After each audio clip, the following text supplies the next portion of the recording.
Notice असिदा अमुक हन्ना थिजिल हनबियु हाइबु वाफम अमखक सुशांत सिंह राजपूत की family की माइकैदगी फोंदोरकली अदुबु सीबीआई की हौजिक ओइरिबा वाफम असिना करिगुम ताबिबा तारगदि ओइथोकपा यादबदि लेते मसिमक अदुमक ओइथोकपा याय असुमना ngasi late night story chaniga humdrani thoi suba Infotex Standard Organization puthokpa thoromasi hanmada pijariba amadi makha tarakpada mangdalakpa nungsibi hariba case asigidama tabiriba sing yamna munna thorom asida tabina no banolukchari ngasigidama miyamna Sushant Singh Rajput ki update yamna tattana habibadu thudokpa update ekhoida leijadi adubu haujuk oirakliba wafam asina Vikas Singh hariba si CBI की director दमहन चिठी में इदुना doctor Sudhir Gupta की लिक ओइरखिबो वाफम मदुदा यामना कुपना थिजिनबियो हाइबो वाफम अमका फोंदोखरे अदुबो मसी ओइथोकपदि यादब लेते CBI की director न वाफम मसी करिगुम ताबिबा तारगदि असिगुमलबा AIIMS की बिसेरा test के नमखन के डॉक्टर सिंह सिंदोक लब मतुंगदा केस असिदा कुपना तोप अमा येंगनबसु याबति याय अदुबो CBI की डायरेक्टर न करिगुम वाफम मदुदा तादरगदि सिंदोखिदबसु याय अदुबो आइन की ओइबा तोपा लंबी कया मरोम लेरंबसु यारी हौजिक की ओइना लेरिबो वाफम दिमसिनी इमुंग मनुंगी ओइरिबा उकिल विकास सिंहना वाफम असिदा डायरेक्टर चिठी इख्रे मदुदी लिक ओइखिबो वाफम अमा लाकपुदुना मसिना अमुक हन्ना हारिबा सिबिसेरा टेस्ट के दमा अतोपा डॉक्टर सिंह खनबियु हाइबा वाफम अमा खफोंदोरगले अमरोमदा डॉक्टर सुधीर गुप्ता की मथक्ता इंक्वायरी तौबिनबसु हाइरी मेडिकल की बोर्ड अमा सेम गदरा सेम लोइद्रा हाइबदु डायरेक्टर की अपामबदा अदुमक लेरे रिया चक्रवर्ती ड्रग कमरी लेना फाजिन खिबादु महाक ngasi थादोखरे अमरोमदा चप मानब केस ता 27A की एक तोंगाना फाकिबा सोबित चक्रवर्ती महाक की मोपानुबा हाइबदि रिया चक्रवर्ती की मोपानुपा महाक ngasi बेल द थादोखिद्रे अदुबु मदुदा फामिनकिबा सुमेल मरिंदा दीपेश सावन हारिबा सिंह अशिशु थादोखरे फाजिलौब सिंह मनुंगदा सोबित चक्रवर्ती अमदि बासित हारिबा ड्रग पेडलर असि जेल द लेहौरी सोबित थादोक्तबसि सोबित की ओइनदि खरा अदमक लूरी हाइबताई रियासु केस असि महाक नानथोकले हाइबे याद्रे केस असि असेंगबा फाइनल रिपोर्ट अमगी मतुंगिना राय लाउथोक्त्रिबा फावबदि महाक बेल द अदमक लेइबा ताबनि अदुबु मसिग मरि लेनना अमुक फाजिनदुन जेल द लेइबा हाइबदुदि महाक अमोहना लेइतबा याय अमरोमदा सोबित की मतंग से खर लुगदौरी महाकना ममांग थक्ता लोअर कोर्ट अमदि हाई कोर्ट तमहाक हाइजदुना लाखरे मदुगी हाइजबदुगी मतेंग अदुसु सिजनबा लोइखरे हौजिक महाकी वालहौरिबा हारगदि सुप्रीम कोर्ट खक्तंगाइरे सुप्रीम कोर्ट त करिगुम्बा महाकी राय असि महाकपु बेल पिनननबगिदमक हाइजबा तारगसु तंगाइ फदना सुप्रीम कोर्ट ना हेक्ता मखुदक्ता केस असि पाइखलोय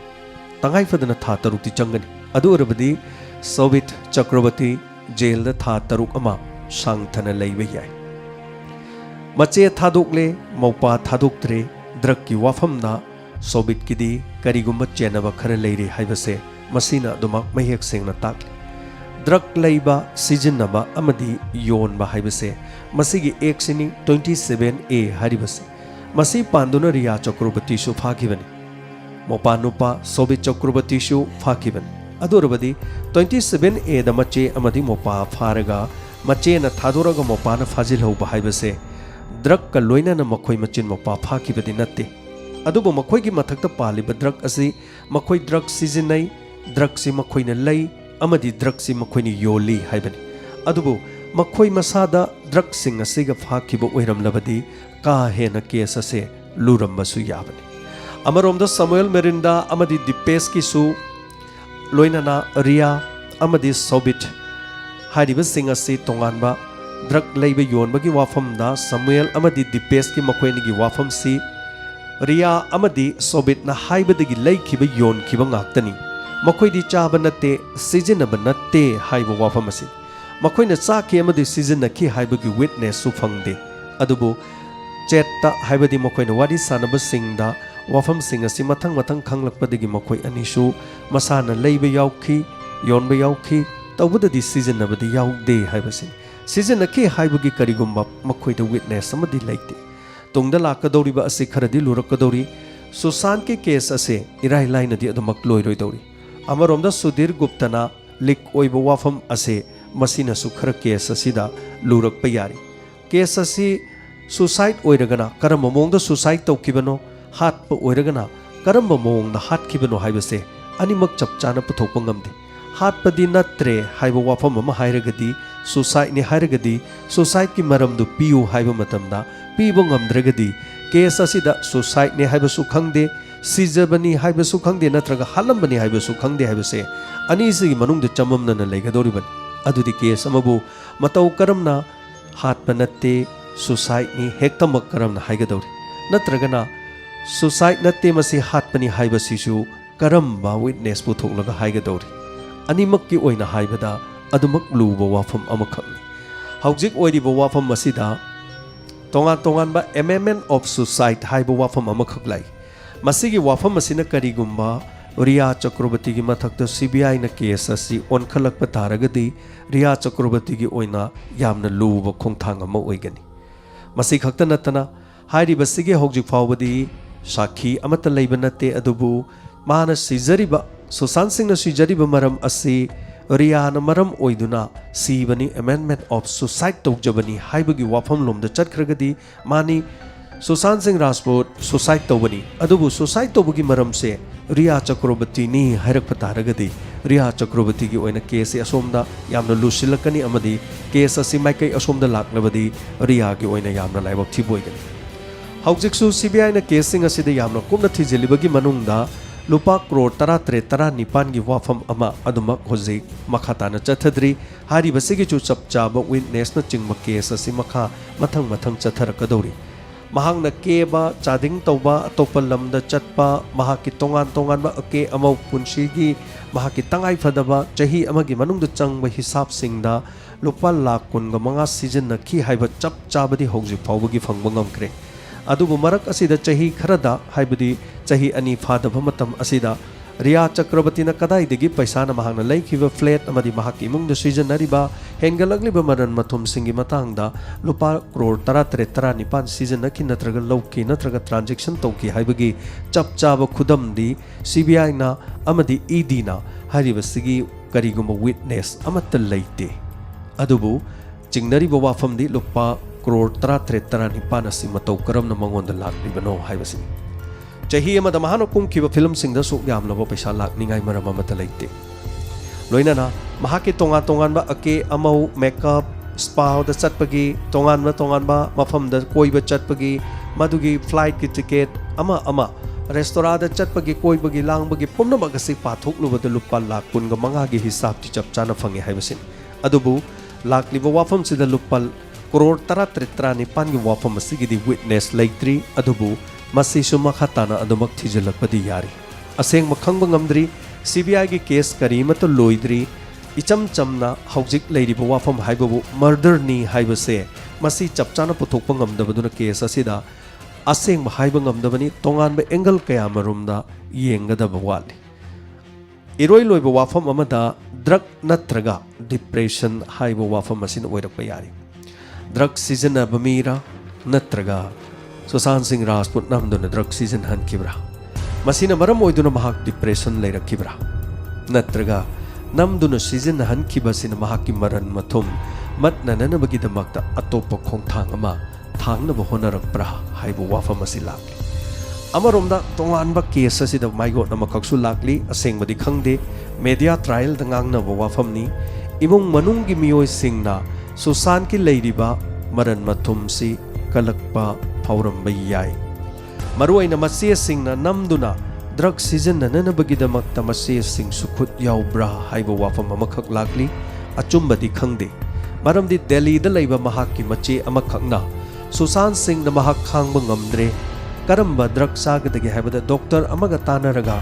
मियोइबदा थाबा यादबा हाइबदी अनाबा मीमदा थाबा यादबा ड्रग अमबु डॉक्टर अमगी दिल्लीदा लैबा डॉक्टर अमगना मदुदा मचे अमना प्रेस्क्रिप्शन डॉक्टर की चे अदु ऑनलाइन पिहल्लगा नमदुना हिदाक सिजनबा यादबा अदुगुमा ड्रग मखल अमा लैबदा मचे चेनरिबा मरम असिना मचे सिंह असिना सुशांत सिंह बु नमदुना ड्रग सिजन हनबदा मतेंग पांगबरा ꯀꯔꯤꯒꯨꯝꯕ ꯃꯗꯨꯅ ꯄꯥꯡꯂꯕꯗꯤ ꯗꯤꯄ꯭ꯔꯦꯁꯟ ꯂꯩꯔꯒ ꯃꯍꯥꯛ ꯁꯤꯖꯈ꯭ꯔꯕ ꯃꯇꯨꯡꯗ ꯃꯔꯟ ꯃꯊꯨꯝꯁꯤꯡ ꯑꯁꯤ ꯃꯈꯣꯏꯅ ꯑꯣꯏꯍꯧꯅꯕ ꯍꯣꯠꯅꯕ꯭ꯔꯥ ꯍꯥꯏꯕ ꯋꯥꯐꯝ ꯑꯃꯁꯨ ꯅꯥꯀꯜ ꯑꯃꯗ ꯊꯤꯖꯤꯟꯒꯗꯕꯅꯤ ꯍꯥꯏꯅ ꯑꯇꯣꯞꯄ ꯃꯤꯑꯣꯏ ꯈꯔꯅ ꯍꯥꯏꯔꯛꯄ ꯂꯩ ꯕꯠ ꯑꯗꯨꯕꯨ ꯑꯁꯦꯡꯕ ꯋꯥꯐꯝ ꯑꯃꯗꯤ ꯑꯔꯥꯟꯕꯗꯤ ꯀꯔꯤꯅꯣ ꯍꯥꯏꯕꯗꯨꯗꯤ ꯃꯇꯝꯅ ꯁꯣꯏꯗꯅꯃꯛꯀꯤ ꯂꯦꯞꯂꯛꯀꯅꯤ ꯃꯁꯤꯗꯤ ꯀꯃꯟ ꯁꯦꯟꯁꯇ ꯃꯤꯑꯣꯏꯁꯤꯡꯅ ꯄꯪꯁꯥꯗ ꯁꯥꯒꯠꯂꯒ ꯍꯥꯏꯕꯁꯨ ꯀꯅꯥꯅ ꯈꯪꯕ ꯑꯩꯈꯣꯏꯅ ꯍꯥꯏꯔꯨꯕ ꯌꯥꯕ ꯅꯠꯇꯦ ꯊꯝꯖꯔꯤꯕ ꯔꯤꯄꯣꯔꯠ ꯑꯁꯤꯅ ꯉꯁꯤꯒꯤ ꯔꯤꯌꯥ ꯆꯀ꯭ꯔꯕꯔꯇꯤ ꯊꯥꯗꯣꯛꯈ꯭ꯔꯕ ꯃꯇꯨꯡꯗ ꯑꯣꯏꯔꯛꯂꯤꯕ ꯐꯤꯕꯝ ꯑꯃꯗꯤ ꯁꯣꯕꯤꯠꯅ ꯀꯔꯤꯒꯤꯗꯃꯛꯇ ꯐꯥꯖꯍꯜꯍꯧꯔꯤꯕ ꯁꯣꯃꯦꯜ ꯃꯤꯔꯤꯟꯗꯥ ꯑꯃꯗꯤ ꯗꯤꯄꯦꯁ ꯁꯥꯋꯟꯅ ꯀꯔꯤꯒꯤꯗꯃꯛꯇ ꯊꯥꯗꯣꯔꯛꯂꯤꯕ ꯍꯧꯖꯤꯛ ꯑꯣꯏꯔꯤꯕ ꯃꯑꯣꯡ ꯑꯁꯤꯗ ꯔꯤꯌꯥ ꯆꯀ꯭ꯔꯕꯔꯇꯤ ꯃꯍꯥꯛ ꯕꯦꯜꯗ ꯂꯩꯔꯕꯁꯨ ꯃꯍꯥꯛꯀꯤ ꯐꯤꯕꯝ ꯀꯔꯤꯅꯣ ꯑꯃꯗꯤ CBIꯅ ꯀꯔꯤ ꯇꯧꯔꯛꯄ ꯌꯥꯕꯒꯦ ꯃꯈꯣꯏꯒꯤ ꯏꯃꯨꯡ ꯃꯅꯨꯡꯒꯤ ꯕꯤꯀꯥꯁꯁꯤꯡꯅ CBIꯒꯤ ꯗꯤꯔꯦꯛꯇꯔꯗ ꯏꯈꯤꯕ ꯆꯤꯊꯤ ꯑꯗꯨꯗ CBIꯒꯤ ꯗꯤꯔꯦꯛꯇꯔꯅ ꯀꯔꯝꯕ ꯈꯣꯡꯊꯥꯡꯗ ꯊꯥꯡꯂꯛꯀꯗꯒꯦ ꯍꯥꯏꯕ ꯋꯥꯐꯝ ꯑꯗꯨꯒꯤ ꯈ꯭ꯋꯥꯏꯗꯒꯤ ꯂꯦꯇꯦꯁ ꯑꯣꯏꯕ ꯑꯞꯗꯦꯠ ꯑꯗꯨꯅꯤ ꯄꯤꯖꯔꯤꯕꯁꯤ ꯃꯁꯤꯒꯤ ꯃꯈꯥ ꯑꯞꯗꯦꯠ ꯑꯩꯈꯣꯏꯗ ꯂꯩꯖꯗꯦ ꯃꯁꯤꯅꯤ ꯉꯁꯤꯒꯤ ꯂꯦꯠ ꯅꯥꯏꯠ ꯁ꯭ꯇꯣꯔꯤꯒꯤ ꯑꯍꯥꯟꯕ ꯔꯤꯌꯥ ꯊꯥꯗꯣꯛꯈ꯭ꯔꯕꯁꯨ ꯍꯥꯏꯕ ꯀꯦꯁ ꯑꯁꯤꯒꯤ ꯃꯇꯥꯡꯗ ꯇꯝꯖꯔꯤꯕꯁꯤ ꯉꯁꯤꯒꯤ ꯑꯅꯤꯁꯨꯕ ꯀꯦꯁꯇ ꯑꯃꯨꯛ ꯂꯥꯛꯆꯒꯦ ꯃꯪꯗ ꯂꯥꯛꯄ ꯅꯨꯡꯁꯤꯕꯤ ꯃꯪ ꯍꯥꯏꯕꯁꯤ ꯇꯥꯏꯕꯪꯗ ꯊꯣꯛꯂꯤꯕ ꯊꯧꯗꯣꯛ ꯀꯌꯥ ꯃꯪꯗ ꯍꯥꯟꯅ ꯃꯪꯑꯣꯏꯅꯅ ꯐꯥꯎꯕꯁꯨ ꯌꯥꯎꯏ ꯑꯗꯨꯕꯨ ꯃꯪꯗ ꯊꯣꯛꯂꯤꯕ ꯈꯨꯗꯤꯡꯃꯛꯁꯦ ꯇꯥꯏꯕꯪꯗ ꯑꯆꯨꯝꯕ ꯑꯣꯏꯕ ꯃꯗꯨ ꯀꯔꯤꯁꯨ ꯑꯣꯏꯗꯦ ꯑꯗꯨꯕꯨ ꯃꯪꯗ ꯑꯣꯏꯈꯤꯕꯁꯦ ꯇꯥꯏꯕꯪꯗꯁꯨ ꯌꯥꯝꯅ ꯑꯆꯨꯝꯕ ꯑꯣꯏꯈꯤꯕꯁꯨ ꯌꯥꯎꯏ ꯑꯗꯨ ꯑꯣꯏꯔꯕꯗꯤ ꯑꯗꯣꯝꯒꯤ ꯄꯨꯟꯁꯤꯗꯁꯨ ꯁꯣꯏꯗꯅ ꯊꯣꯛꯄꯤꯔꯝꯒꯅꯤ ꯊꯧꯔꯝꯁꯤ ꯂꯣꯏꯔꯒ ꯐꯤꯗꯕꯦꯛ ꯑꯃꯗꯤ ꯀꯃꯦꯟ ꯄꯤꯕꯗ ꯑꯗꯣꯝꯒꯤ ꯃꯪꯗ ꯊꯣꯛꯈꯤꯕ ꯑꯗꯨꯒ ꯑꯁꯦꯡꯕꯒꯤ ꯇꯥꯏꯕꯪꯗ ꯊꯣꯛꯈꯤꯕ ꯌꯥꯎꯔꯕꯗꯤ ꯀꯃꯦꯟ ꯇꯧꯕꯤꯔꯨ ꯌꯦꯡꯃꯤꯟꯅꯁꯤ ꯉꯁꯤꯒꯤ ꯊꯧꯗꯣꯛꯁꯤ ꯃꯪꯗ ꯊꯥꯖꯕ ꯃꯤ ꯑꯃꯈꯛꯅ ꯑꯆꯧꯕ ꯀ꯭ꯔꯥꯏꯝ ꯑꯃꯈꯛ ꯇꯧꯈꯤꯕꯒꯤ ꯊꯧꯗꯣꯛꯅꯤ ꯃꯨꯟꯅ ꯈꯪꯃꯤꯟꯅꯁꯤ ꯖꯅꯋꯥꯔꯤꯒꯤ ꯇꯥꯡ 8, 2017ꯗ ꯊꯧꯗꯣꯛ ꯑꯁꯤ ꯊꯣꯛꯈꯤ ꯇꯝꯖꯔꯤꯕ ꯂꯤꯖꯔꯤꯕ ꯄꯨꯝꯅꯃꯛ ꯀ꯭ꯔꯥꯏꯝꯒꯤ ꯊꯧꯗꯣꯛꯁꯤꯡ ꯑꯁꯤ ꯗꯥꯏꯃꯟ ꯔꯦꯗꯤꯑꯣꯅ ꯇꯥꯕꯤꯔꯤꯕꯁꯤꯡꯗ ꯂꯤꯖꯕꯒꯤ ꯃꯔꯝ ꯑꯁꯤ ꯀꯔꯤꯒꯨꯝꯕ ꯀꯦꯁ ꯑꯃ ꯑꯗꯣꯝꯅ ꯇꯥꯕꯤꯔꯕ ꯃꯇꯨꯡꯗ ꯑꯗꯣꯝꯒꯤ ꯄꯨꯛꯅꯤꯡ ꯂꯧꯁꯤꯡ ꯍꯦꯟꯒꯠꯅꯅꯕ ꯃꯗꯨꯒꯤ ꯋꯥꯐꯝ ꯑꯗꯨꯈꯛꯇꯅꯤ ꯑꯇꯣꯞꯄ ꯋꯥꯐꯝ ꯑꯃꯠꯇ ꯂꯩꯖꯗꯦ ꯂꯤꯖꯔꯤꯕ ꯇꯝꯖꯔꯤꯕꯁꯤꯡ ꯑꯁꯤꯗ ꯃꯤꯔꯝꯒꯤ ꯃꯤꯇꯣꯞꯀꯤ ꯑꯩꯈꯣꯏꯒꯤ ꯍꯥꯏꯕ ꯂꯩꯇꯦ ꯃꯤꯌꯥꯡꯒꯤ ꯃꯩꯇꯩꯒꯤ ꯇꯣꯉꯥꯟ ꯇꯣꯉꯥꯟꯕ ꯀꯝꯃ꯭ꯌꯨꯅꯤꯇꯤꯒꯤ ꯋꯥꯐꯝ ꯂꯩꯇꯦ ꯀꯦꯁ ꯍꯥꯏꯕꯁꯤꯗꯤ ꯀꯦꯁꯅꯤ ꯇꯥꯏꯕꯪ ꯃꯤꯑꯣꯏꯕꯗ ꯊꯣꯛꯄꯅꯤ ꯃꯤꯑꯣꯏꯕ ꯑꯃꯒ ꯃꯤꯑꯣꯏꯕ ꯑꯃꯒꯤ ꯁꯛ ꯃꯥꯟꯅꯗ꯭ꯔꯕꯁꯨ ꯐꯨꯔꯨꯞ ꯇꯣꯉꯥꯜꯂꯕꯁꯨ ꯃꯤꯑꯣꯏꯕ ꯑꯃꯒ ꯃꯤꯑꯣꯏꯕ ꯑꯃꯒꯤ ꯃꯑꯣꯡ ꯁꯑꯣꯡ ꯁꯥꯗꯥ ꯄꯨꯝꯅꯃꯛꯇꯤ ꯃꯥꯟꯅꯔꯤꯕꯅꯤ ꯑꯃꯔꯣꯝꯗ ꯄꯨꯂꯤꯁꯅ ꯀꯦꯁ ꯑꯃ ꯊꯤꯖꯤꯟꯕꯗ ꯃꯇꯧ ꯀꯔꯝꯅ ꯊꯤꯖꯤꯟꯕꯒꯦ ꯀ꯭ꯔꯥꯏꯝ ꯇꯧꯕ ꯃꯤꯑꯣꯏꯁꯤꯡꯅ ꯍꯩꯁꯤꯡꯅ ꯍꯣꯠꯅꯔꯕꯁꯨ ꯃꯃꯩꯗ ꯀꯔꯤ ꯑꯣꯏꯈꯤꯕꯒꯦ ꯍꯥꯏꯕꯁꯦ ꯑꯩꯈꯣꯏ ꯄꯨꯝꯅꯃꯛ ꯈꯪꯃꯤꯟꯅꯕ ꯆꯪꯏ ꯑꯁꯨꯝꯅ ꯈꯪꯂꯕꯗꯤ ꯑꯩꯈꯣꯏꯅ ꯀ꯭ꯔꯥꯏꯝ ꯇꯧꯒꯦ ꯈꯟꯕ ꯃꯇꯝꯗ ꯀ꯭ꯔꯥꯏꯝ ꯑꯗු ꯇꯧꯔꯛꯂꯣꯏꯗꯕꯒꯤ ꯃꯔꯝ ꯑꯃ ꯂꯩꯒꯗꯧꯔꯤꯕꯅꯤ ꯀ꯭ꯔꯥꯏꯝ ꯀꯌꯥ ꯇꯥꯔꯒ ꯍꯩꯊꯣꯏ ꯁꯤꯡꯊꯣꯏꯕ ꯀꯌꯥꯅ ꯀ꯭ꯔꯥꯏꯝ ꯐꯅ ꯇꯧꯔꯕꯁꯨ ꯂꯤꯠꯄ ꯌꯥꯗꯦ ꯍꯥꯏꯕꯁꯦ ꯃꯁꯤꯁꯨ ꯈꯪꯃꯤꯟꯅꯒꯗꯧꯔꯤꯕꯅꯤ ꯑꯩꯈꯣꯏꯅ ꯀ꯭ꯔꯥꯏꯝ ꯇꯧꯔꯣꯏꯗꯕ ꯑꯣꯏꯔꯕꯁꯨ ꯑꯩꯈꯣꯏꯅ ꯂꯥꯟꯖꯗꯕ ꯑꯣꯏꯔꯕꯁꯨ ꯑꯩꯈꯣꯏꯅ ꯈꯪꯗꯕ ꯃꯤ ꯑꯃꯅ ꯑꯩꯈꯣꯏꯒꯤ ꯏꯊꯛꯇ ꯀ꯭ꯔꯥꯏꯝ ꯇꯧꯔꯛꯂꯕꯗꯤ ꯑꯗꯣꯝ ꯄꯪꯁꯤꯟꯗꯨꯅ ꯂꯩꯕꯗꯤ ꯌꯥꯔꯣꯏ ꯑꯗꯨ ꯑꯣꯏꯔꯕꯗꯤ ꯇꯥꯛꯈꯤꯕ ꯈꯪꯈꯤꯕ ꯎꯈꯤꯕ ꯅꯩꯅꯈꯤꯕ ꯑꯣꯏꯔꯕꯗꯤ ꯑꯗꯣꯝ ꯄꯨꯛꯅꯤꯡ ꯂꯧꯁꯤꯡ ꯍꯦꯟꯅ ꯂꯩꯕ ꯃꯤ ꯑꯃ ꯑꯣꯏꯔꯝꯗꯨꯅ ꯃꯤꯅ ꯂꯥꯛꯆꯕ ꯉꯝꯗꯕ ꯃꯤꯅ ꯂꯧ ꯇꯧꯔꯛꯄ ꯃꯇꯝꯗ ꯑꯗꯣꯝꯅ ꯂꯥꯡ ꯊꯥꯛꯂꯒ ꯃꯤ ꯑꯗꯨꯕꯨ ꯐꯥꯒꯗꯧꯔꯤꯕꯅꯤ ꯉꯁꯤꯒꯤ ꯀꯦꯁ ꯑꯁꯤꯗ ꯂꯥꯛꯆꯒꯦ ꯇꯥꯃꯤꯟꯅꯁꯤ ꯉꯁꯤꯒꯤ ꯀꯦꯁ ꯑꯁꯤꯒꯤ ꯑꯁꯤꯒꯨꯝꯕ ꯋꯥꯔꯤ ꯑꯁꯤꯗ ꯀꯔꯤ ꯑꯣꯏꯕꯒꯦ ꯍꯥꯏꯕꯗꯣ ꯅꯨꯄꯥ ꯑꯃꯈꯛ ꯂꯩꯔꯝꯃꯤ ꯃꯍꯥꯛꯀꯤ ꯆꯍꯤ 6ꯀꯤ ꯃꯃꯥꯡꯗ ꯈꯪꯅꯈꯤꯕ ꯅꯨꯡꯁꯤꯔꯕꯤ ꯅꯨꯄꯤ ꯑꯃꯈꯛ ꯂꯩꯔꯝꯃꯤ ꯅꯨꯄꯤ ꯑꯁꯤ ꯃꯌꯨꯝ ꯄꯥꯟꯈꯤꯔꯝꯃꯤ ꯃꯁꯤꯗꯒꯤ ꯃꯍꯥꯛ ꯅꯨꯄꯤ ꯑꯁꯤꯒꯤ ꯋꯥꯈꯜꯗ ꯑꯗꯨꯃꯛ ꯇꯠꯇꯅ ꯃꯍꯥꯛ ꯅꯤꯡꯁꯤꯡꯗꯨꯅ ꯂꯩꯈꯤ ꯑꯁꯨꯝ ꯑꯩꯒꯤ ꯋꯥꯈꯜꯗ ꯑꯩꯅ ꯑꯗꯨꯃꯛ ꯅꯤꯡꯈꯤꯕ ꯊꯕꯛ ꯑꯃ ꯑꯩꯒꯤ ꯃꯪꯂꯥꯟꯗ ꯑꯃꯨꯛ ꯂꯥꯛꯄ ꯍꯥꯏꯕꯁꯤꯗꯤ ꯇꯥꯏꯕꯪ ꯃꯤꯑꯣꯏꯕꯒꯤ ꯄꯨꯟꯁꯤꯗ ꯇꯠꯇꯅ ꯊꯣꯛꯏ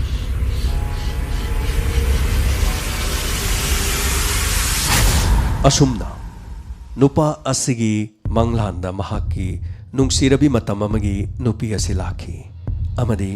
मंगोंदा असुमना अनिस आई युम पाले अदुबो आई नंगा काइनबसे याम वारे नंग नैबो नुंगसिबिरदी आई हौजिक लेरिबो नुपासदिगे लापथोकनबा अमतो होनबियु आई नंगा लेमिनबा पामे करिगिनो नंग नैगु चही तरुक थादोक्तुना अदुक लामना चलिबदु करिगिनो आइने युम पालिबसे पानगे हाइदुना पानबा नथि नंग लेतबदुना युम पानदबा यादबदगी पानखिबनि आई यामना वारी आई बोमुक्ता खनबियु अनिस आई बोमुक्ता खनबियु असुमना महाकी मंगलांदा अनिस हारिबा मियोय असिगी मंगलांदा यामना तत्तना नुपी असि लाक मसिदा अनिस हारिबा मियोय सिना खनखि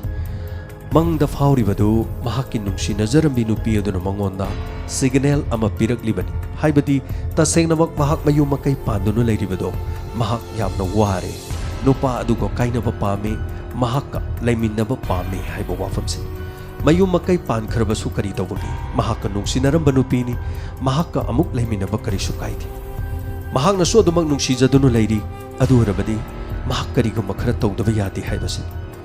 ꯅꯨꯡꯁꯤꯅꯖꯔꯝꯃꯤꯕ ꯅꯨꯄꯤ ꯑꯗꯨꯒ ꯀꯔꯤꯒꯨꯝꯕ ꯄꯥꯎ ꯑꯃꯠꯇ ꯐꯥꯎꯅꯗꯅ ꯃꯍꯥꯛꯅ ꯄ꯭ꯂꯥꯟ ꯀꯌꯥꯃꯔꯣꯝ ꯇꯧꯈꯤ ꯃꯁꯤꯅꯤ ꯈ꯭ꯋꯥꯏꯗꯒꯤ ꯉꯛꯂꯤꯕ ꯊꯧꯗꯣꯛ ꯑꯁꯤ ꯑꯁꯨꯝꯅ 2017 ꯖꯅꯋꯥꯔꯤꯒꯤ ꯇꯥꯡ 8ꯇ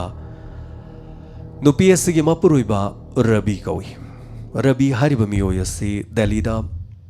ꯀꯣꯅꯣꯠ ꯄꯦꯂꯦꯁꯀꯤ ꯃꯅꯥꯛ ꯑꯗꯨꯋꯥꯏꯗ ꯂꯩꯕ ꯕꯦꯡꯛ ꯑꯃꯗ ꯊꯕꯛ ꯇꯧꯕ ꯃꯤ ꯑꯃꯈꯛ ꯑꯁꯣꯝꯅ ꯕꯦꯡꯛꯀꯤ ꯊꯕꯛ ꯂꯣꯏꯔ ꯃꯇꯨꯡꯗ ꯃꯍꯥꯛꯀꯤ ꯃꯃꯥꯟꯅꯕ ꯑꯃꯒ ꯃꯌꯨꯝꯗ ꯍꯟꯅꯅꯕꯒꯤꯗꯃꯛ ꯃꯇꯦꯛ ꯑꯃ ꯈꯣꯡꯅ ꯄꯔꯞ ꯂꯥꯛꯂꯒ ꯃꯦꯇ꯭ꯔꯣ ꯁ꯭ꯇꯦꯁꯟ ꯇꯥꯡꯅ ꯈꯣꯡꯅ ꯂꯥꯛꯈꯤ ꯑꯁꯨꯝꯅ ꯈꯣꯡꯅ ꯂꯥꯛꯂꯤꯉꯩ ꯃꯇꯝ ꯑꯗꯨꯗ ꯔꯕꯤꯒꯤ ꯍꯦꯛ ꯃꯅꯥꯛ ꯅꯛꯅ ꯃꯤꯑꯣꯏ ꯑꯃ ꯆꯪꯁꯤꯜꯂꯛꯈꯤ ꯃꯤꯑꯣꯏ ꯑꯗꯨ ꯃꯍꯥꯛꯀꯤ ꯃꯈꯨꯠꯇ ꯁꯤꯔꯤꯟꯖ ꯑꯃꯗ ꯍꯤꯗꯥꯛ ꯑꯃ ꯆꯤꯡꯈꯠꯂꯒ ꯄꯥꯏꯔꯒ ꯂꯥꯛꯈꯤ ꯈꯪꯍꯧꯗꯅ ꯔꯕꯤꯅ ꯆꯠꯂꯤꯕ ꯑꯗꯨꯒꯤ ꯇꯨꯡꯗꯒꯤ ꯂꯥꯛꯂꯒ ꯃꯉꯛꯁꯝ ꯑꯗꯨꯗ ꯁꯤꯔꯤꯟꯖ ꯑꯗꯨ ꯆꯛ ꯂꯥꯎꯅ ꯊꯤꯟꯈꯤ ꯑꯃꯗꯤ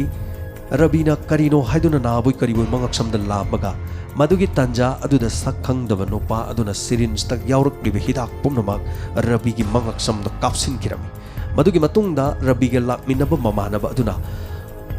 ꯍꯤꯗꯥꯛ ꯀꯥꯞꯁꯤꯜꯂꯤꯕ ꯅꯨꯄꯥ ꯑꯗꯨꯗ ꯃꯍꯥꯛꯅ ꯀꯔꯤ ꯇꯧꯔꯤꯅꯣ ꯍꯥꯏꯗꯨꯅ ꯃꯍꯥꯛꯁꯨ ꯄꯥꯈꯠꯄꯣꯏ ꯀꯔꯤꯕꯣꯏ ꯃꯈꯣꯏ ꯑꯅꯤ ꯃꯨꯛꯅꯈꯤꯔꯝꯃꯤ ꯃꯇꯝ ꯑꯗꯨꯗ ꯔꯕꯤꯒ ꯂꯥꯛꯃꯤꯟꯅꯈꯤꯕ ꯃꯃꯥꯟꯅꯕ ꯑꯗꯨꯅ ꯍꯤꯗꯥꯛ ꯀꯥꯞꯂꯤꯕ ꯅꯨꯄꯥ ꯑꯗꯨ ꯃꯈꯨꯠꯇꯨ ꯀꯟꯅ ꯐꯥꯈꯤ ꯑꯃꯗꯤ ꯃꯈꯣꯡ ꯑꯗꯨꯅ ꯂꯧ ꯇꯧꯔꯨꯒꯕ ꯂꯩꯃꯥꯏꯗ ꯇꯨꯍꯟꯈꯤ ꯑꯃꯗꯤ ꯅꯝꯁꯤꯟꯗꯨꯅ ꯅꯨꯄꯥ ꯑꯗꯨꯒ ꯃꯍꯥꯛꯀ ꯅꯝꯅꯈꯤ ꯑꯃꯗꯤ ꯔꯕꯤꯒꯤ ꯃꯃꯥꯟꯅꯕꯗꯨꯅ ꯑꯆꯠ ꯑꯋꯣꯡ ꯇꯧꯔꯤꯕ ꯃꯤꯑꯣꯏꯁꯤꯡꯗ ꯃꯇꯦꯡ ꯄꯥꯡꯅꯕ ꯀꯧꯈꯤ ꯑꯃꯗꯤ ꯃꯅꯥꯛ ꯅꯛꯄꯗ ꯆꯠꯂꯝꯂꯤꯕ ꯃꯤꯑꯣꯏꯁꯤꯡ ꯆꯦꯟꯁꯤꯜꯂꯛꯇꯨꯅ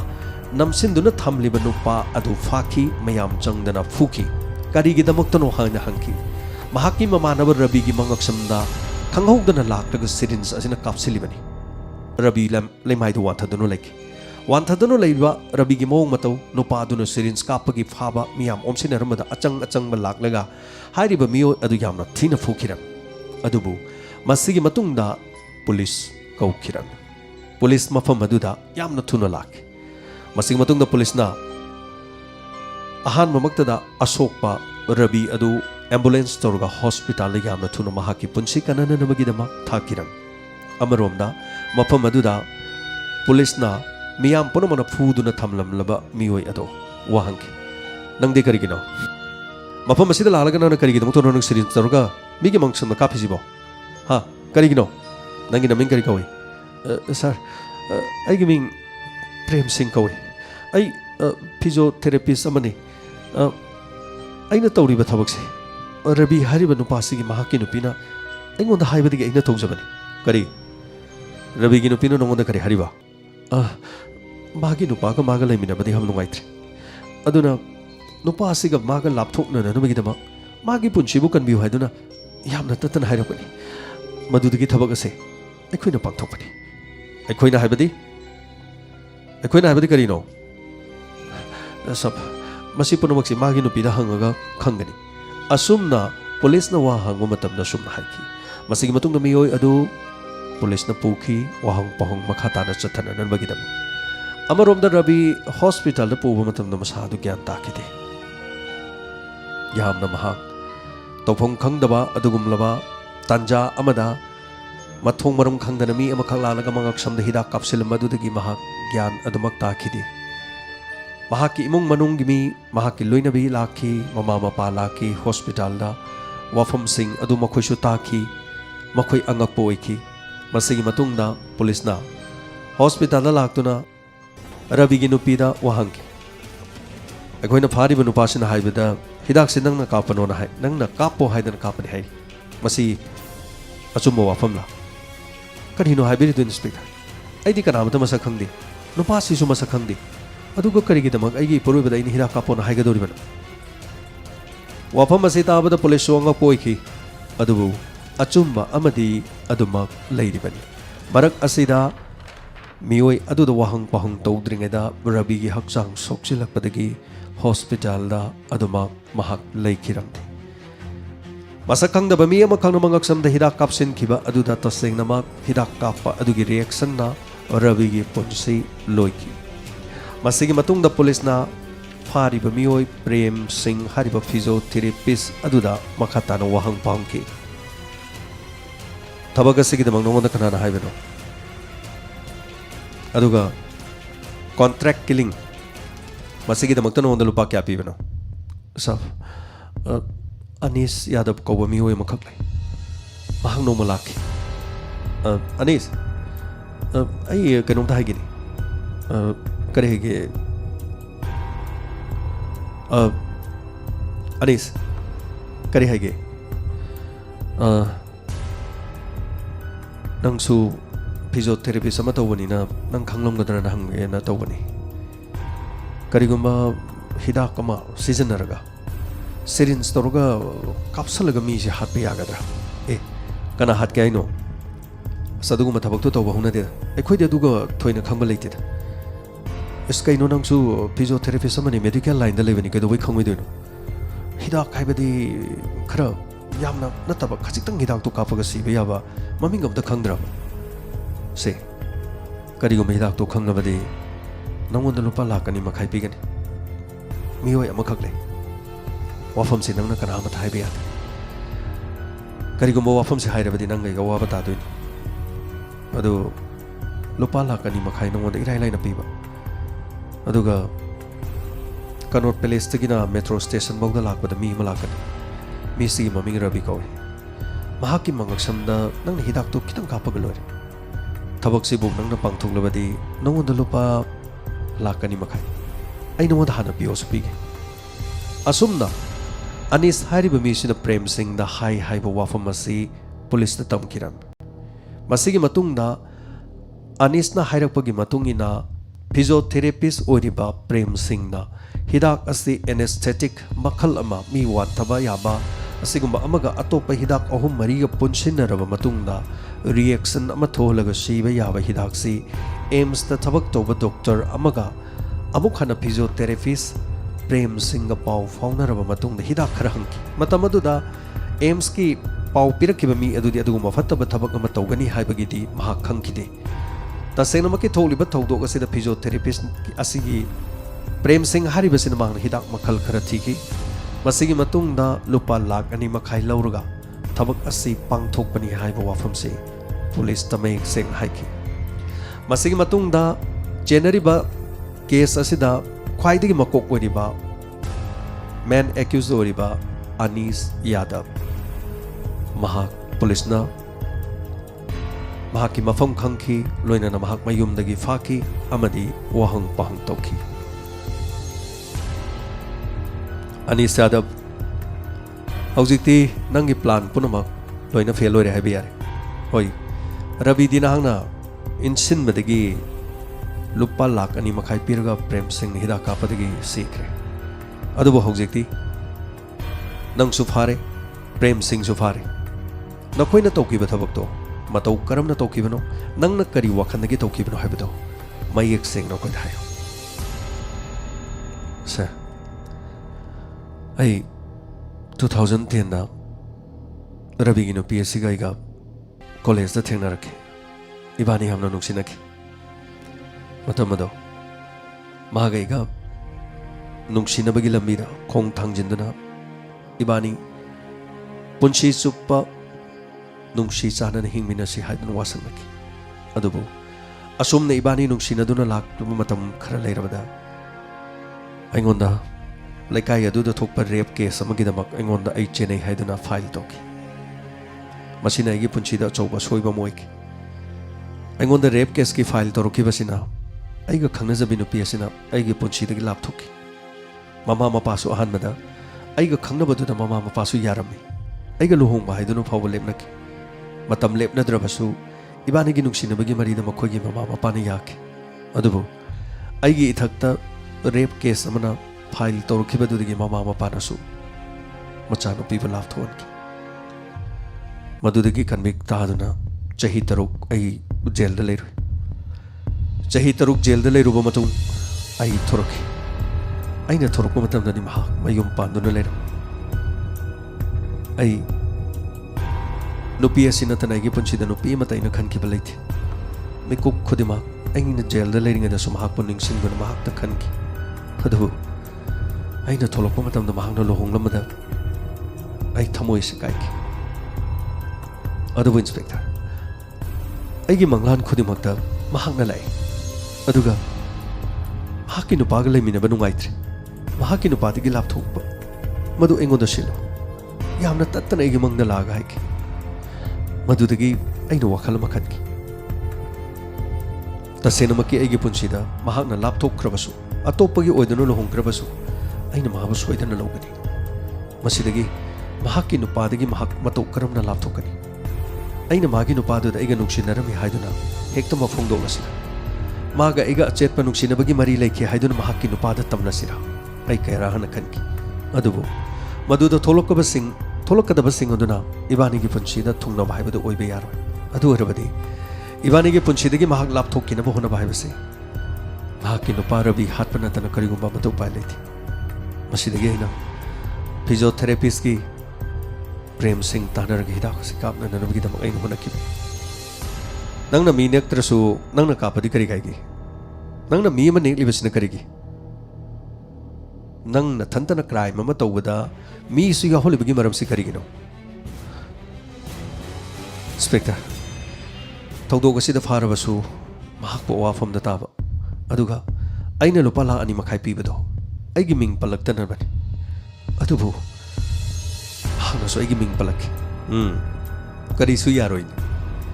थबक अमा तौबा मतमदा केस अमा तौबा मतमदा फारबदी चै चाबा ताबनी वा हंगलकबदी चेनरिबा खुदिमक्तो लोइना पलकनी नंगी लुपा लाख 2 मखाइना करिमत मियोइबगी पुंसीदो कनमंगमा नथि नुपी अदुना मखोंग थोंना लागा महाकी नुपागा लेमिनबा वारे नंगा थोंनरसि हाइबसु नतबा नंगी मंगलांदा लाक्लगा नुपी अदुना मागी नुपादगी लापथोंनबा सिलु इबानी लेमिनसि हाइबगिदमा नंगी नमंगदु थाजरगा थबगसी नंगना पांथोक्लिबनिने हौजिक्ति करी थोए नुपी अदुना हाना नंगबु नुंगसिरमबो ओइरबसु महाकी थमोइददी नंगबु नुंगसिबगी मचेत अमा हौजिक लेरर नंगबु तुगच्चबना नंगबु येंगनिंगदबु उनिंगदबना महाकी मपुनसिदा नंगबु मतम पुनमक्ता निंदा तौदुनु लेरगन नंगना महापु नमदनु लुखराबिउ हेलेदना हौजिक्ति नंगना मी अमा हाटपगिदमा पुंसी चुप्पा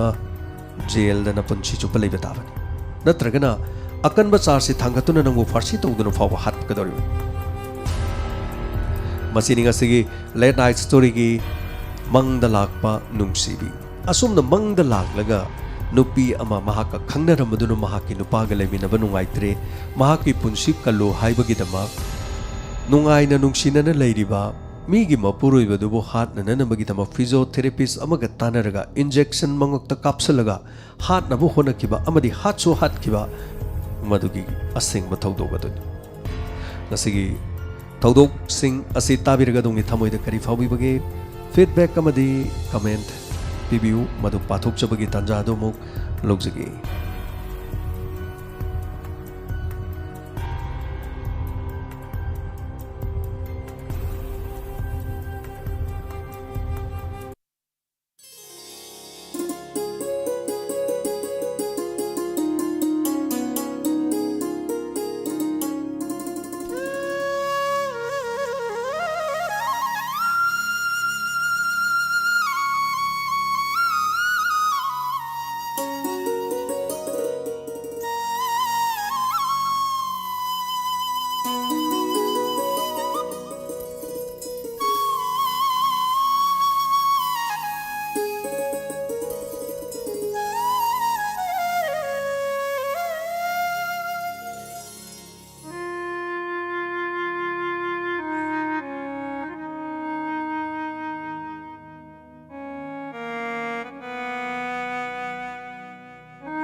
थागतचरी थौरम असिदा सरुक याबिरिबसिंग मसिसु स्ट्रीमर्स चामरी गौ बुद्रामा थोय यूट्यूब के अनौबा अखोइना सिजनजरिबा हाइजबा तारे मसिगी एप सिजन से हानगे क्लासिक तो अखोइना सिजनजबदुगा अखोइना थंबनेल से ओंथोकजबदा मसि अपडेट तौबदा हाइतारे अदुगा लाइव ओइबनिना की स्ट्रीमिंग अमुहना एंटर तौदबा यादबा अदुना मरम ओइरगा ताबिनिंग बंगाइदुना लेबसिंगना हाइजबा तारे थौरम असिदा लाक्त्रिबोय खंदुना थंबनेल थाद्रबनिना मदुगी असोइदना मदु खुदोंग चादबा क्यामरुम माइवोक नै हाइदना ताकपिरे एनीवे थौरम से लेप्तना संदोकचै लाइव पुथारबदी थंबनेल दा थोलगसु लाइव थाबदु चंगबियु हाइबा वाफम सिसु थमजरी हनना थागचरी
थौरम से चनबी मतुंगिना कमेंट खातंग पाजगे रॉबिन्सन मोइरांगचा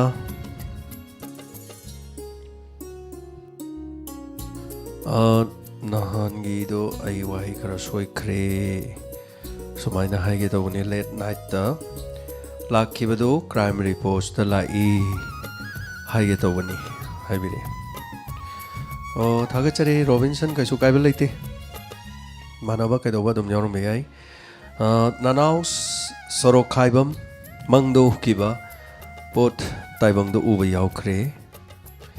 मतमदुदा अंगको फाउकी होई नानाव अदुगुम्बा दुम मंगदा थेंगनरम्बा इमानबा नोंगाला थेंगनबा दुम यावी अदुगा मंगदा मरु मपांग अदे खोइ म्याम कोइबा लांगबा चटपदा दुम ताइबंगदा सु दुमाइन तौबसु दुम यावबदि याव मंगी वारी से लोइना लाली हाइबसु यापोन्ते अदुगा लोइन चुमेसु यापोन्ते मंगजि मंग हाइरिमनि एनीवे दु थागचरी सोइदन मगी थोपिरंगनी मखन मखन अदुम ताबिरिबो मयाम पनमक्तसु अदुगा रंजीत सिंह वारी से ताबदमी नाकोंग सिंगरली खंजैदा जेम्स तापिरि थागचरी रंजीत अचुम्बनी करिगुमा थौदोमा थेंगनखरगदि खोइगी पुंसीदा मदुगी अंगकपा नत्रगा मदुगी नुंगाइबा वाबा पुनमक्तु खंखरगदि खोइगी पुंसीदा थौलासु खोइना सेक्सेनिंगाइ ओय अदुगा पुलिसना केस नम पाइबा मतमदा मखोइना हाई सिंगना थिगतपा करिगुमा मतमदा पुलिसना थवा सादबा अदुगा पुलिसिंगना नियम चुमना मतेंग पांगलबदी हारिबा केसिंग असी लोइसिनकिबा कयामरुम मियामदा ताहनजरिबनी मसिना हेना मियामगी मिट माइ सिंगननबा रंजिता वाइरोकपम थागचरी यमना कोइरबै तोंगदा रंजिता सरुक याबिरई अदुगा थौरमसी ताबिबगीदमक सागचरी अदुगा अबुंगो मोइरांगथेम अचुम्बनी अबुंगो मोइरांगथेम मासी मौंग मतौ खरा तौई हाइबसे mama मपानासु हाइतारेको नुपीदुगा खंगनरिंगे मतमदा Madhu Coke चाकपर कनोम तौई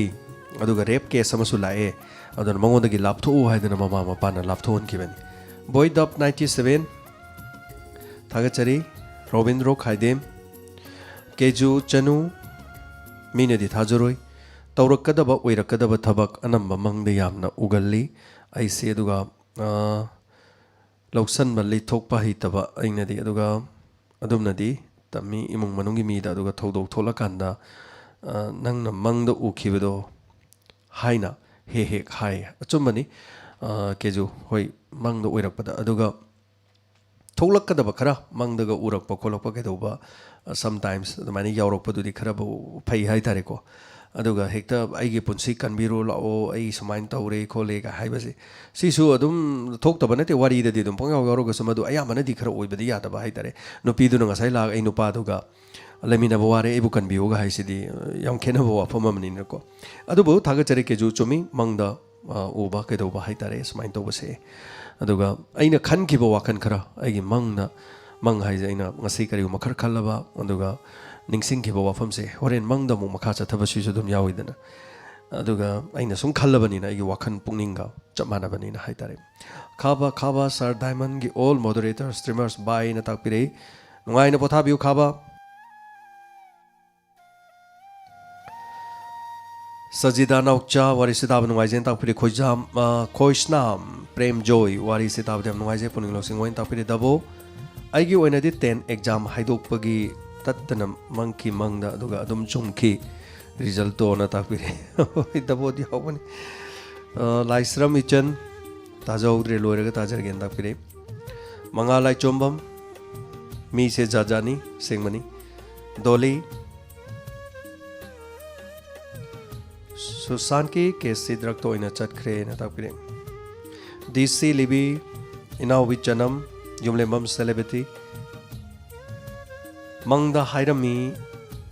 haidunabu nungsinarami haibagi damak hetpa hekta hatpa ngamba chumani punchiba dazem swari amna interest hoijai ana haibire thagachari punchiba Ranjit Singh Karimathel Chabirage na hangbire mathel je handakti sawai series daure Marjit Singh Dayasuri Laisram mangda nungsinara manupi na hai haiduna mi bo hat pa wakal se ngakpani Kamala Hoidrom thagachari thajadaba thodo kya thogli na tapiri Laisram Ichan Chawai Kangsoi Chajare Laisram Ichan Susil Kumar Ningthaujam Mangda Lupa Lak Ama Fanglaba Taibangda Lupa Changa Fangkiba Yawe di Susil Kumar Sumai Tobaga so Yawi Mangda Paisa Jam Kunbado Kutaka Paibado Adu Makeup Tholi Thologana Kutta sum Yarom Doman Bado Makeup Thologana Kutta Sumai Paisan later Magaso Yawirong and Kale Egon the Yauki Mayam the Yawi for Yaw the Rakandi Makeup Thologan kut Yarum the ones find Paisal like and Paisa either car even in a Miku Moxie Mang the Hek Pang Bapasado some pire and among with a Macandoko Adugayam Noiva Haitare Mang the Tokpa Toning the Batodo Haitare Tinaba Mima Siva Imungi Misiramba Aduga a same Makini and a hick Launa Kaporoga Kapoi Kariboy I hing the makeup Tolokpa Aduga mang oirambado madugi nungai badu di kari hangani masi do mayam thokpirangani adu mai khoida so engon dai sada di thokre yam aduga mang oirambado adugi nungai bas di kari hangani adu yam phatta thaba mamang da tawrba aduga mang oirambado adugi nungai basu lei haitare thaga chari abungo moirang them ai khoisu nungsinaramba nupi mangdo uba yawi adubu ꯑꯩꯈꯣꯏꯅ ꯎꯔꯤꯕ ꯃꯪꯗꯣ ꯑꯁꯦꯡꯕ ꯀꯩꯁꯨ ꯇꯧꯕ ꯌꯥꯗꯦꯅ ꯊꯥꯒꯠꯆꯔꯤ ꯅꯥꯎꯕ ꯑꯍꯩꯕꯝ ꯀꯗꯥꯏꯗ good morning ꯍꯥꯏꯕꯤꯔꯦ ꯕꯥꯔꯣ ꯂꯥꯟꯊꯣꯛꯅꯦꯅ ꯍꯥꯏꯔꯤꯕꯅꯤ ꯊꯥꯒꯠꯆꯔꯤ ꯅꯥꯎꯆ ꯂꯥꯏꯁ꯭ꯔꯝ ꯏꯆꯟ ꯂꯛꯀꯤ ꯄꯦꯕꯝ ꯁꯔ ꯄꯥꯡꯊꯣꯛꯄꯤꯔꯤꯕ ꯈꯨꯗꯤꯡꯃꯛ ꯇꯥꯖꯔꯒ ꯃꯤꯠ ꯅꯥꯀꯣꯡ ꯁꯤꯡꯖꯩ ꯃꯇꯝ ꯄꯨꯝꯕꯗ ꯐꯪꯍꯟꯕꯤꯌꯨ ꯇꯥꯕꯅ ꯇꯥꯛꯄꯤꯔꯛꯏ ꯂꯛꯀꯤ Pebam Dolen Thangjam Late night story lak triboy ning lure duga haudunu leirame wari sidi makok ta haudre na takpiri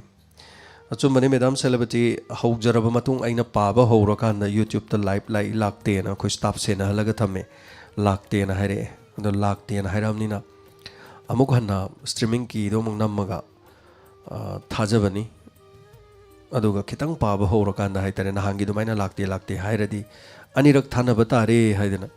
hona jabani adon khitang yamde khitang paba hujali line mari manga ꯑꯗꯨ ꯃꯇꯨꯡꯗ ꯂꯥꯛꯇꯦ ꯍꯥꯏꯕꯗꯒꯤ ꯄꯥꯍꯧꯗꯕ line ꯃꯔꯤ ꯃꯉꯥꯗꯣ ꯑꯃꯨꯛꯀ ꯍꯟꯅ ꯄꯥꯏ ꯔꯦꯗꯤꯑꯣꯗ ꯇꯥꯕꯤꯔꯤꯕꯁꯤꯡꯅꯗꯤ ꯃꯇꯦꯛꯇꯨ ꯃꯀꯣꯛꯀꯤꯗꯣ ꯍꯟꯖꯟꯅ ꯑꯅꯤꯔꯛ ꯁꯣꯏꯗꯅ ꯇꯥꯕꯤꯔꯝꯒꯅꯤ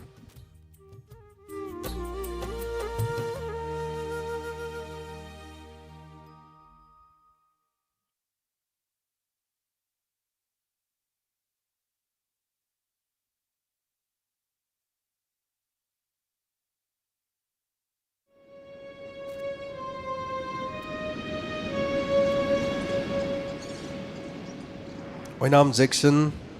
ꯃꯀꯣꯛ ꯆꯥꯛꯄ ꯃꯤꯅꯤ ꯑꯆꯨꯝꯕꯅꯤ ꯄꯨꯟꯁꯤꯕ ꯀꯃꯂꯥ ꯗꯤꯁꯤꯂꯤꯕꯤ ꯁꯤꯒꯨꯝꯕ ꯋꯥꯔꯤꯁꯤ ꯌꯥꯝ ꯀꯤꯖꯩ ꯑꯗꯨꯒ ꯑꯉꯛꯄꯅꯤ ꯗꯥ ꯖꯦꯝꯁꯟ ꯇꯥꯛꯄꯤꯔꯤ ꯗꯤꯁꯤꯂꯤꯕꯤ